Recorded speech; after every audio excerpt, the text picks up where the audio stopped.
আজকের আলোচনার বিষয় মুখগহ্বরের স্বাস্থ্য রক্ষায়। আমরা অনেকেই পান খাই, অনেকেই পান একটু বেশিই ভালোবাসি। পান না হলে যে চলেই না। দিনে খাবার কম খেলে চলবে, কিন্তু পান যে লাগবেই লাগবে। শুধু কি চুন আর পান? না না না, পানে লাগবে বাহারি রকমের জর্দা।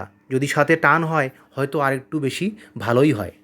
চুলের যত্নে শ্যাম্পু, মুখের যত্নে ফেস ওয়াশ, সাবান, আবার শরীরের যত্নে ভালো ভালো আমরা মুখের যত্ন যেমন নেই না, ঠিক তেমনই আমাদের কিছুদিনের মধ্যে ডাক্তারের বাড়ি আনাগোনা শুরু হয়ে যায়, কাঁড়ি কাঁড়ি টাকা খরচ হওয়াও শুরু হয়ে যায়।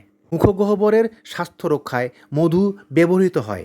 আজকে জানব মধুর ব্যবহার। এটা দাঁতের ওপর ব্যবহার করলে দাঁতের ক্ষয় রোধ করে, দাঁতে পাথর জমাট বাঁধা রোধ করে এবং দাঁত পড়ে যাওয়াকে বিলম্বিত করে। মধু রক্তনালীকে সম্প্রসারিত করে দাঁতের মাড়ির স্বাস্থ্য রক্ষা করে। যদি মুখের ঘায়ের জন্য গর্ত হয়, এটি সেই গর্ত ভরাট করতে সাহায্য করে এবং সেখানে পুঁজ জমতে দেয় না।